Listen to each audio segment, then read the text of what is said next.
Another episode of AVL Simulation Summer Series on LinkedIn Live, as well as on YouTube. My name is Glatz. I'm a senior technical specialist here in North America for AVL, for the North American market. And today I welcome on the show Marko Kolaric. Marko, a quick introduction from your end. Yeah. Hi, Thomas. So hello, everybody, also from my side. So I'm Marko Kolaric, and I currently occupy the role of a technical sales specialist in the area of vehicle thermal management simulation in AVL's simulation business unit. Awesome. Yeah, before we jump into the presentation and the material, please feel free to put comments directly on LinkedIn. I will keep an eye on the comments. If there's any questions for myself or Marko, we will try to address it during the show directly. But without further ado, yeah, let's jump into the topic of thermal management, which I know you've been working for quite a while now. Yeah, thank you very much, Thomas. So let's jump in and kick off with a little teaser. So today we're going to work our way into the direction of having a very detailed VTMS model of a car I think everybody knows well. So it's the Tesla Model Y, a family car with some pretty impressive characteristics. And yeah, we're going to move into the direction of showing how a very detailed vehicle thermal management system model of this vehicle is built. So obviously it consists out of multiple parts. We have the powertrain part and we have the thermal model part, and yeah, we also produce some very valid results ultimately. So before we get to this, we will cover a couple of different chapters before that. So we'll kick off with discussing the importance of vehicle thermal management and some of the challenges that come with it in modern days. We'll discuss VTMS simulation in general, then some specific challenges, workflows, and use cases of validated VTMS models, and then we'll conclude things with a quick overview of the Tesla Model Y model and wrap things up with some conclusions. Yeah, so let's continue with introducing it. So I'm sure everybody in the stream knows that it's now more important than ever, and the reasons for this, I think, are fairly well known by now. So it's one of the critical, a thermal management system is one of the most critical energy drains in a modern day vehicle, especially when we're talking about hybrids or BEVs. And as such, of course, we have to optimize the energy drains in the vehicle to improve the overall vehicle efficiency, and this way also ensure the maximum driving range. Cabin comfort is also a major topic, especially in the winter. So you no longer have the abundant waste heat to warm the cabin. And also since the air conditioning system is, I would say, quite a hungry energy consumer, it's also not that trivial to cool the cabin in the winter, because you can really then, to cool the cabin in the summer, because you're really then impacting the driving range. So you have to somehow balance the efficiency of the powertrain with the comfort of the passengers. Safety is also a major issue. So especially batteries, they have a temperature range where they feel comfortable at, and we really have to make sure that they are kept at that temperature. So it's really important to keep them in that temperature range. Ultimately, the cost is also important, because it's quite easy to develop a thermal management system where you overdimension everything and keep everything at the within safe and desirable temperature limits. But of course, you have to balance it also with the cost, and this is where things get a little bit tricky. Now, all of these factors lead to actually quite a couple of challenges. First of all, we're dealing with complex components, such as, for example, a battery pack is hugely complex, as well as the electric motor, for example. And this means that you also have to do some complex component analysis. Now, this usually means that you have to build detailed simulation models in using CFD or some FEM analysis. And they are, of course, computationally very demanding, which makes transient analysis very, very complex. I would even say impossible in most cases.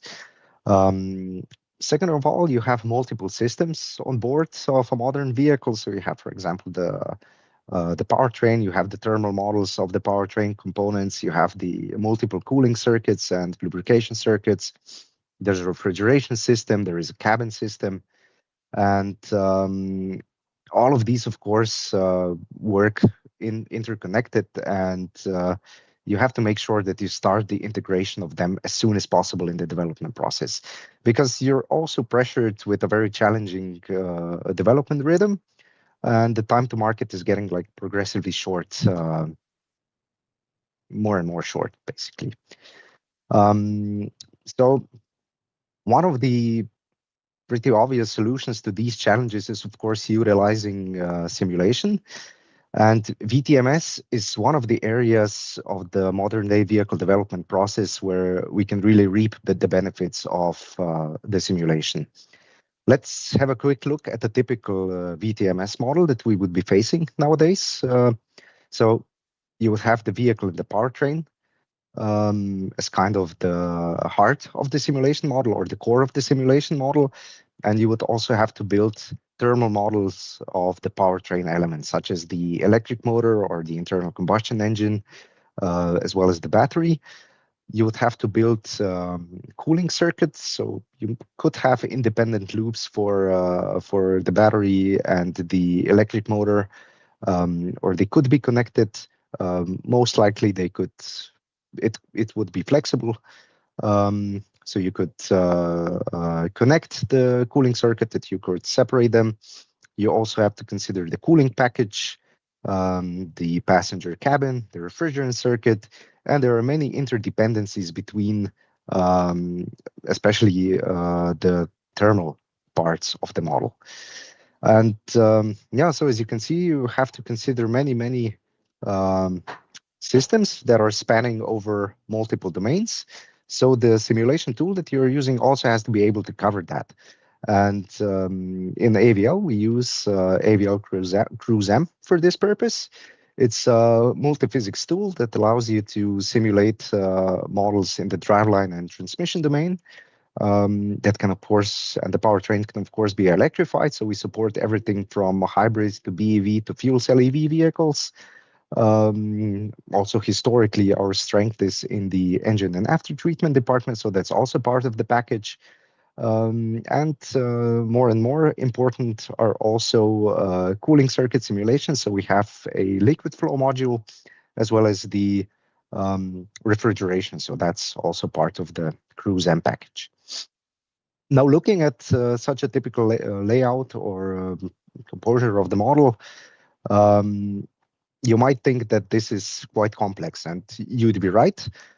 So there is a certain standardized workflow in place on how such models can be built. So in the first step, you start with modeling individual components and calibrating individual components. Here we're referring to various pumps, valves, heat exchangers, basically any component that's part of the entire system. So we start on the component level.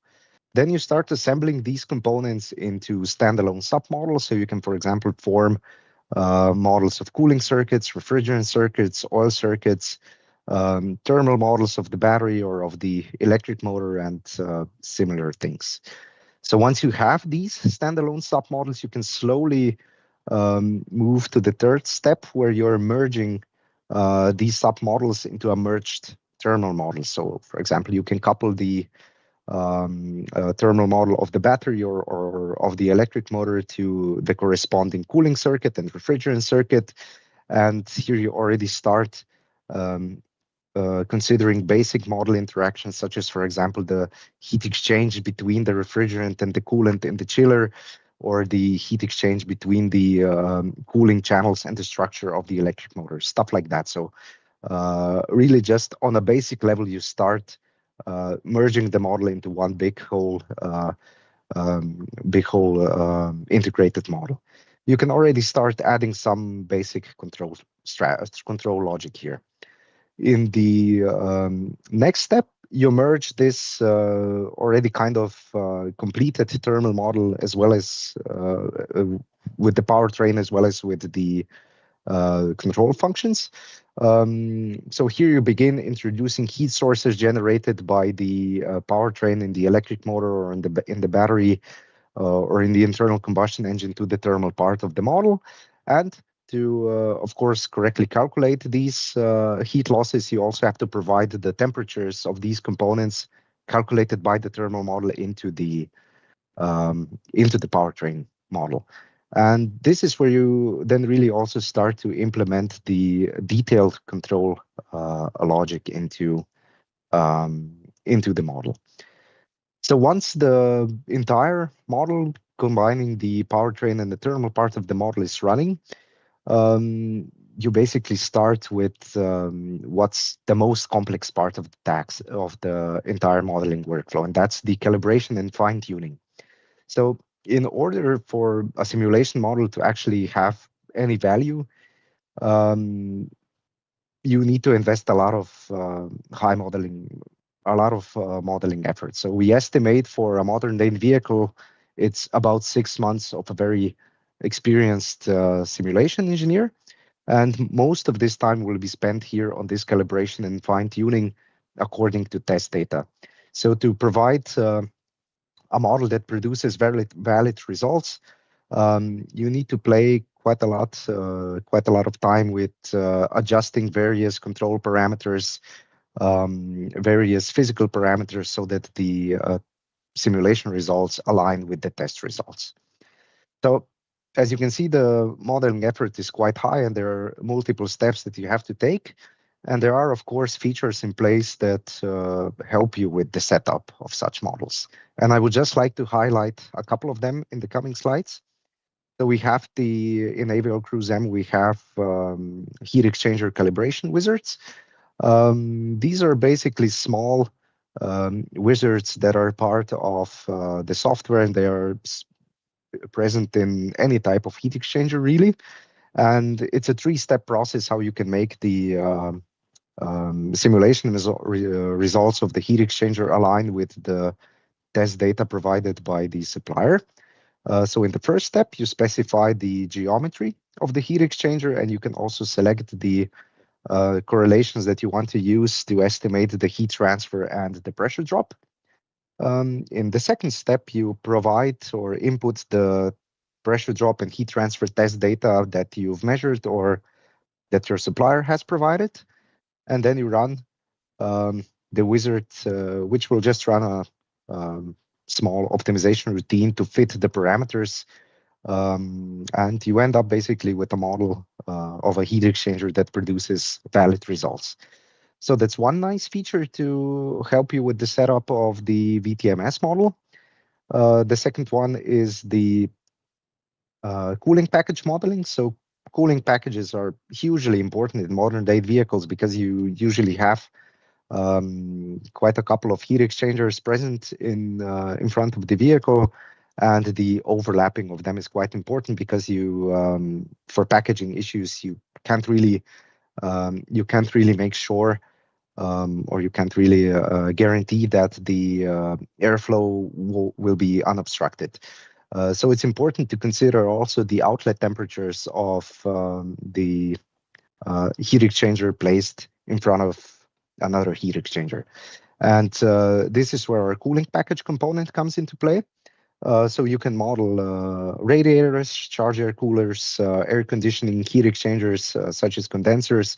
You can arbitrarily size them, position them, and discretize them. So this is what you do in the first step. So you define the geometry of the entire cooling package and the position of the heat exchangers. And in the second step, you can also map 2D velocity fields to it. So if you've already done some CFD analysis, you can map the velocity field, or you can just arbitrarily control the airflow based on the vehicle velocity. So the velocity field can also be uniform. So this offers you quite a bit of flexibility and realistic and yet simple way how to consider realistic conditions in the cooling package as well.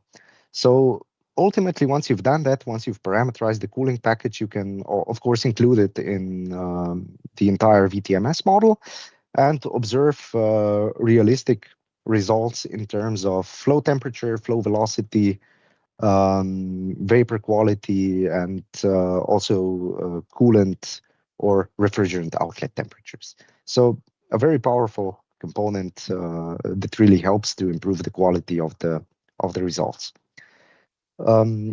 There's also the AVL electric motor thermal simulation workflow.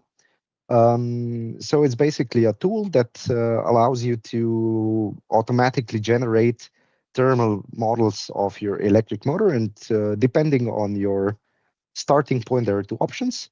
So you can start with if you have the CAD data of the electric motor available, you can start with that, or you can just specify the requirements. So basically the full load torque curve of the electric motor. And we will then automatically create a mesh for electromagnetic simulations. You can run it within a couple of minutes on even a laptop. And based on that, we can then generate a runnable thermal network model of the electric motor. And this is something that you can then also, of course, include into the larger VTMS model. The next feature I would like to highlight is the battery module. So the battery module is a multi-scale and multi-domain model of a battery module. In simplified terms, basically what it does is it allows you a simple way to, or it gives you a simple way to define a battery module using 1D equations or a 1D calculation system, basically. So it's a component that allows you to consider the battery module from a cell level to a module level to a pack level. So it supports either pouch cells or cylindrical cells, and it represents then the results in such a nice 3D environment. So quite a nice way to consider the battery in a system simulation model, but also gives you a little bit of a 3D insight into what's happening. The last feature I would like to show you is the CAD importer. So as I'm sure you know, the cooling system topology is quite complex. So there are a lot of tubes, a lot of pipes, and to build all of this manually is, of course, quite a lot of effort. And for this reason, we've developed the CAD importer, which allows you to load the CAD of the piping. You can use it to clean it up a little bit. So you can modify the CAD by removing some parts or maybe fixing some mistakes. If there are maybe some errors in the CAD model, you can easily patch those up, and you can then automatically import the entire piping model or just selected parts of it into CRUISE M. So, and this really speeds things up a little bit. Right. So so far we've mostly been discussing the process of building a VTMS simulation model, but a model is, of course, only as good as its ability to replicate reality or to reflect reality. And in the next couple of slides, I would like to quickly outline how we can use validated models or VTMS models that provide valid results as a decision-making tool, basically. Marko, before we move on into the validation section, maybe just a few comments or to summarize quickly for the previous section. So I think it's fair to say that we really have a trend in system simulation towards sure. 3D, right? So we see the CAD model importer, it's 3D, the battery module is 3D, a similar thing is for sure. for the fuel cell stack. And also for the wizards, I think it's a concept that worked very well for us in the previous years in multiple topics. So a similar concept we have for pressure drops. We do have it for the fuel cell stack wizard, battery parameterization wizards, and it's simply tailored to a specific problem, not generic optimization. And very tightly integrated together with the model, so it just makes sense. You load the data basically, and you run the wizard. Is this somewhat? Would you agree or? Exactly. So as initially mentioned, the development time is getting, or the development cycle is getting shorter and shorter, and also you have to be very quick in building the models. So it's a wizard is basically, I think, the only way that that you can do it in a reasonable amount of time. So you're still going to have a lot of work on a system level, and you of course don't want to lose too much time to parameterize a component level. So the development is really shifting into on a system level now. So wizards that can save you time to build up the model are basically gold. And also, of course, if you have components or component models that are already available, and we have a huge cell library available, for example, in CRUISE M, almost 200 cells, battery cells, for example, help you. And also, and this leads very nicely to your next chapter, actually. How could you reuse something existing? As you mentioned, building such a model is taking 6 months, but modifying it is obviously much quicker. So yeah, I'm very curious on what's the validated models. I know them from other areas. Also can do in the VTMS aspect. Yep, exactly. Also, before we move on, I would like to maybe point out a couple of points I collected from discussing with our customers. So when it comes to validated models and reusing something that's already existing, I think there are two groups of people that we have to address. So first of all, there are the engineers working at an OEM, and they usually find it difficult to benchmark the new powertrain that they're developing against the competition. And sometimes they would only just like to assess a plausibility of a new thermal design or some idea that they had, and just avoid having to correct something later on in the development process. So basically, they would like to know if their idea would make sense. And this is one of the topics that we can address with validated models. So the other group of people are engineers at suppliers. They usually lack a realistic environment to assess the efficiency or the performance of the component they're developing. And they also find it difficult to assess the realistic operating range of a component. So it quite often happened during my work that if we're talking about a radiator or something like that, some heat exchanger, the data provided by the supplier was covering some range of operations, so from some volume rate to some other volume flow rate. But then the OEM that we were doing the project for, they used it somewhere completely out of this operating range. And this is also, I think, this is also something where a validated model could be useful.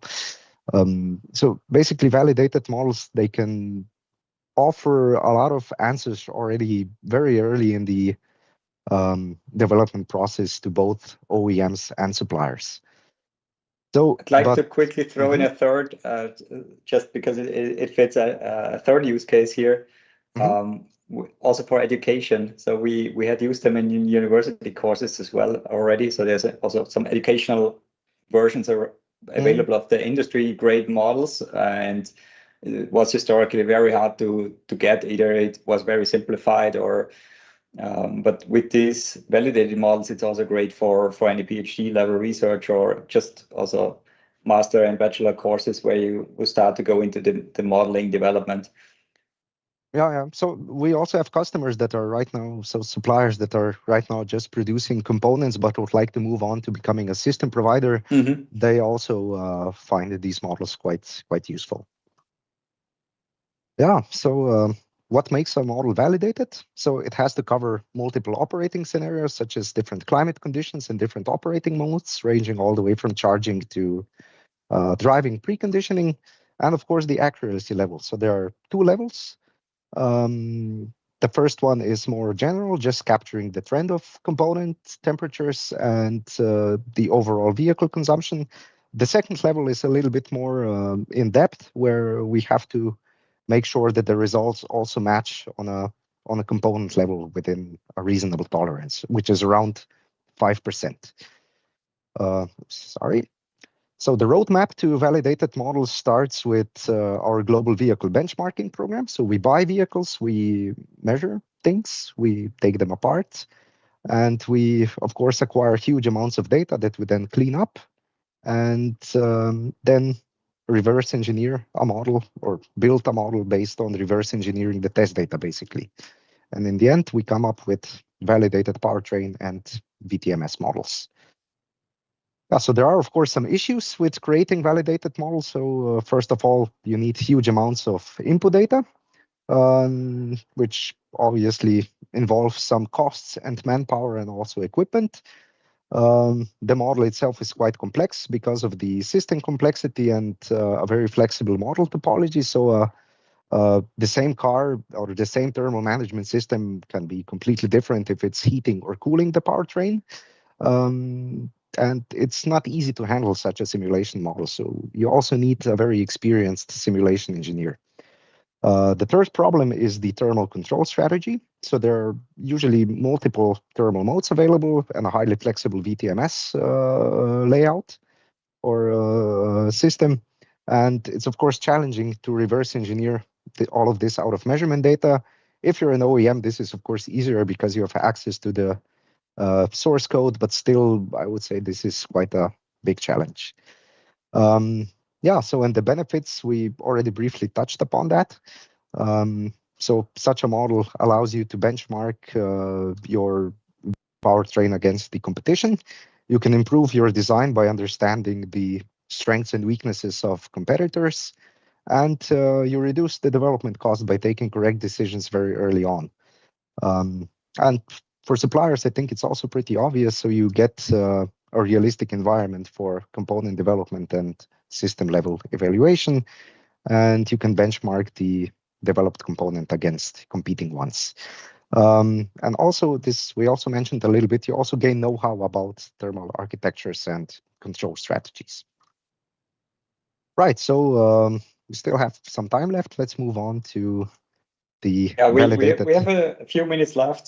So if we can really maybe jump into the model and look a bit on the model on the model architecture itself, like how it's built in CRUISE M exactly, that would be great. Yep. So as mentioned, we covered quite a lot of use cases ranging all the way from -20 to 45 degrees.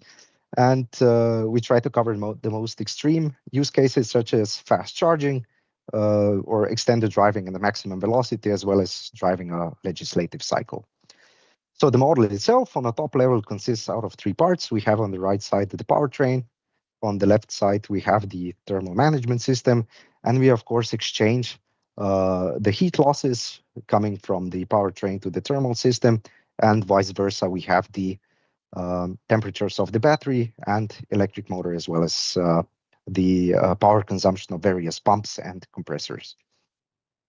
The powertrain model itself covers pretty much what you would expect. So we have the front and rear electric motor, as well as the battery, the charger, a bunch of electric consumers, so high voltage consumers and low voltage consumers, and a DC-DC converter. So this model then generates heat losses that we feed into the thermal management system, where at the center we have the famous Tesla octavalve. On the right side, we have the thermal models of the electric motor and the battery. And on the right side, we have heat exchangers connecting the cooling circuit with the ambient and with the refrigerant system and the cabin.